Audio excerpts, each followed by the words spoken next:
Prinášame vám krátky medailón ďalšej osobnosti nominovanej v kategórii Biznis a podnikanie v ankete Pro biznisu.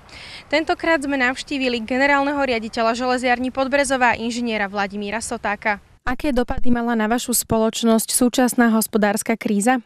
Viete, my dnes nemôžeme hovoriť o súčasnej hospodárskej kríze, lebo tá hospodárska kríza tu bola v roku 2009. Ona sem prichádzala v závere roku 2008 a už v 3. 4. kvartáli 2008 tí, ktorí exportujú, ktorí sa venujú tomu európskemu a svetovému biznisu, vedeli veľmi dobre, že tá kríza prichádza a tá kríza bola prakticky v roku 2009. To znamená, že tie opatrenia, ktoré tu boli prijímané už v závere roku 2008 a v priebehu prvého polroku 2009. Avšak je treba povedať, že to trvanie krízy našťastie nebolo také dlhé, aké boli obavy a my sme už v 11. 12.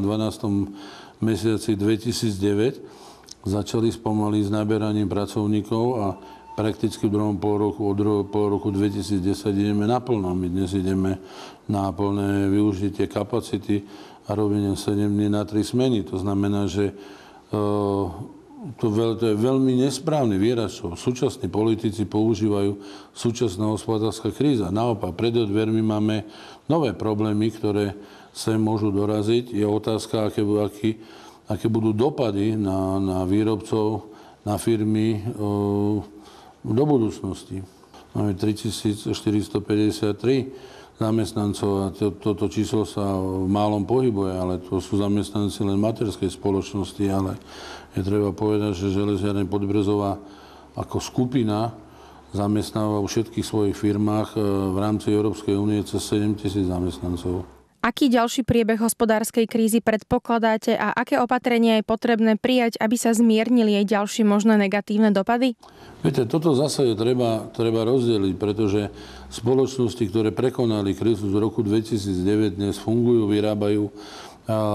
Myslím si, že dosahujú veľmi dobré hospodárske výsledky. Si zoberte výsledky bank, tie sú skoro fantastické.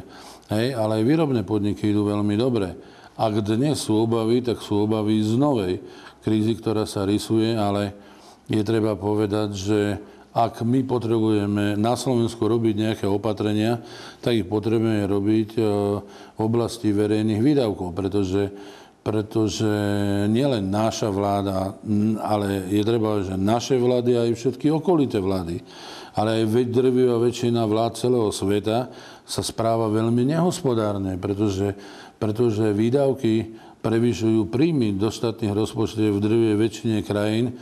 Na Slovensku je jeden obrovský problém. Hej? Peniaze rozdeľujú dnes ľudia, ktorí nikdy neboli na tej strane mince, kde sa peniaze tvoria. Hej? A myslím tým celý tretí sektor, myslím tým množstvo mladých, životom neskúsených ľudí, ale myslím tým aj všetkých politikov, ktorí vyrástli vo sfére, kde sa peniaze neprodukujú. A títo ľudia nie sú naučení vážiť si peniaze, pretože ich rozhádzajú spôsobom, ktorý je absolútne nepripustný. Ja toto považujem za obrovský problém morálky, ale to sa netýka len Slovenska, to sa týka celej Európskej únie a všetkých štátov, o ktorých dennodenne počúvame v televízii a v rozhlase. Považujete médiami často prezentovanú korupciu v legislatíve za prekážku v podnikaní na Slovensku? Viete, ku tomu, aby na Slovensku sa znížila korupcia, musia urobiť rozhodujúci krok predstavitelia vlády a predstavitelia parlamentu. Ja si myslím, že najväčším motorom korupcie na Slovensku boli a sú politici.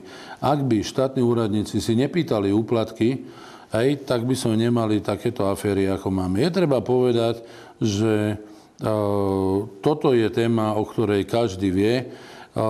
Na Slovensku sa o tom veľmi veľa hovorí a veľmi málo robí. Je veľmi populárne obviniť zamestnávateľov z niečoho. A na druhej strane vieme, že že táto korupcia tu funguje, že z európskych fondov sú nastávané mnohé hotely, penzióny, že mnohí ľudia sa obohatili absolútne nehorázným spôsobom. Množstvo politikov, ktoré sa vystriedali na funkciách s právom rozdeľovať peniaze, ktoré nikdy nevytvorili, dnes sú zabezpečené ich detné deti a nikto to nešetrí. To znamená, toto nie je v poriadku. A to, že niektoré subjekty využívajú právo, že si snažia prispôsobiť legislatívu tak, ako im vyhovuje, toto je len spôsobené tým, že politici oveľa viacej rozprávajú o tom, ako by mali robiť tí druhí a oni sami nerobia. V tom je jeden obrovský problém. A je treba povedať, že je trvale zaužívané medzi slovenskými politikmi a štátnymi úradníkmi hlboká neúcta ku zamestnávateľom, ku tým, ktorí zamestnávajú ľudí, dávajú ľuďom peniaze, zabezpečujú životnú úroveň a odvádzajú nemalé prostriedky do štátneho rozpočtu, ktorý oni rozdeľujú. To ja vidím jeden veľmi vážny problém. Aký je váš názor na filantropiu? Železiarne Podbrezová je spoločnosť, ktorá má 170 rokov. Ak trošku sa prejdete po regióne a si odmyslíte železiarne a všetko to, čo my sme tu vybudovali, urobili, čomu sme pomohli na svet, tak ja si myslím, že Horehron by bol hladovou dolinou, pretože naše peniaze sú v oblasti školstve, zdravotníctve, v kultúre, v športe, v kultúrnych pamiatkách. Železiarne Podbrezová za celú svoju existenciu veľmi významnou mierou pomáhajú celému regiónu a samozrejme aj svojim zamestnancom. A v tomto smere ja si myslím, že je veľmi málo spoločností, ktoré sa s nami v tomto smere môžu rovnať.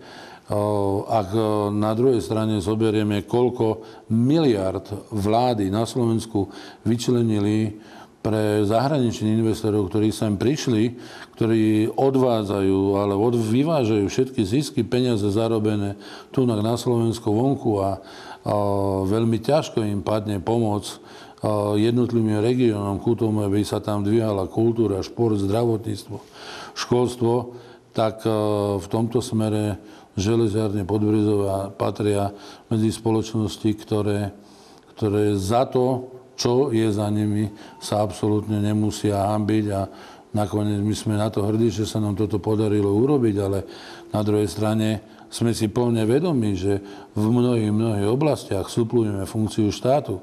Aj napriek tomu, že každý rok odvádzame stovky miliónov aj tomuto štátu a štát si neplní svoje povinnosti na Horehroni. A to isté by som kľudne mohol povedať aj smerom ku Banskobystrickému samosprávnemu kraju. Je absolútne hanba, ako sa správajú župani, ktorí od začiatku, ako župy vznikli na Slovensku, sa správajú ku Horehronu. Je to hanba. V podstate za posledné 4-5 rokov som sa nestretol s jednou dobrou myšlienkou, s jednou akciou, s jednou podporou Horehronu zo strany samosprávneho kraja.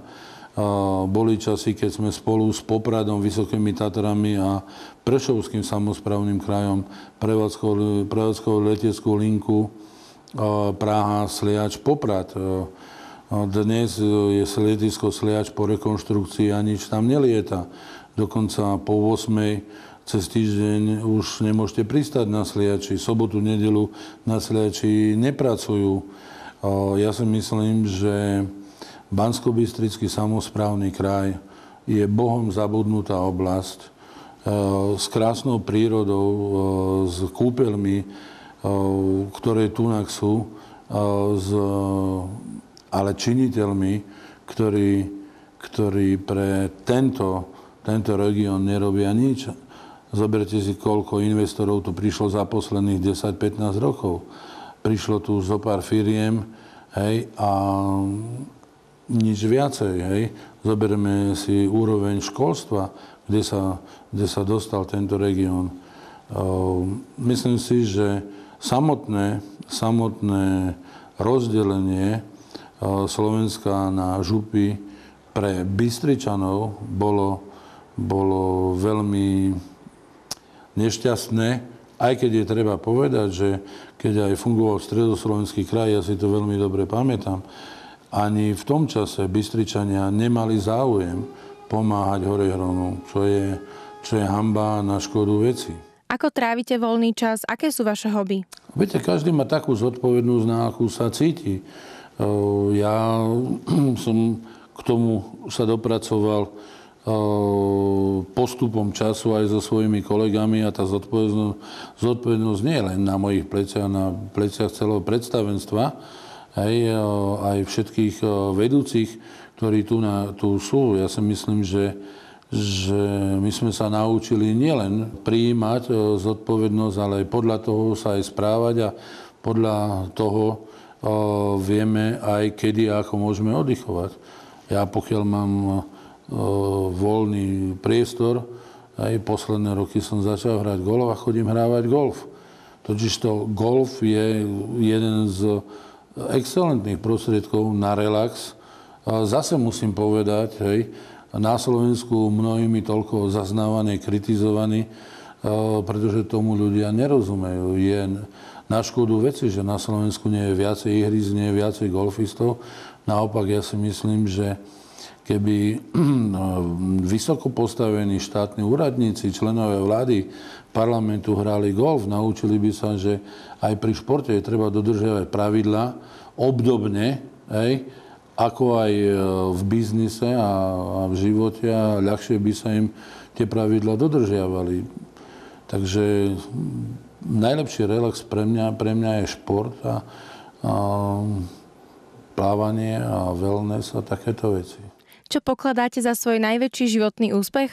Ja som rád, že som na čele spoločnosti, ktorá funguje, že sú za nami mnohé spoločnosti v krajinách Európy, ktoré fungujú, zarábajú, plnia tú základnú funkciu ako obchodné spoločnosti, majú plniť. Ja sa teším tomu, že máme zabezpečenú výchovu mladých robotníkov, že máme súkromné školy, že sa nám podarilo urobiť toto všetko, čo sme urobili. A keď sme teraz vydali knihu 170 rokov železiarny Podbrezova, tak toto je taký dobrý čas obzrietia sa za tým, čo sa nám podarilo dosiahnuť. Ale treba povedať, že sám jeden človek môže mať sebe lepšie myšlienky, ale bez spolupracovníkov, bez dobrého pracovného kolektívu, bez zázemia toto nikdy neurobi. Takže ja sa teším tomu, že mám aj doma zázemie a že to, čo sme si predstavzali v biznise, že sa nám podarilo naplniť.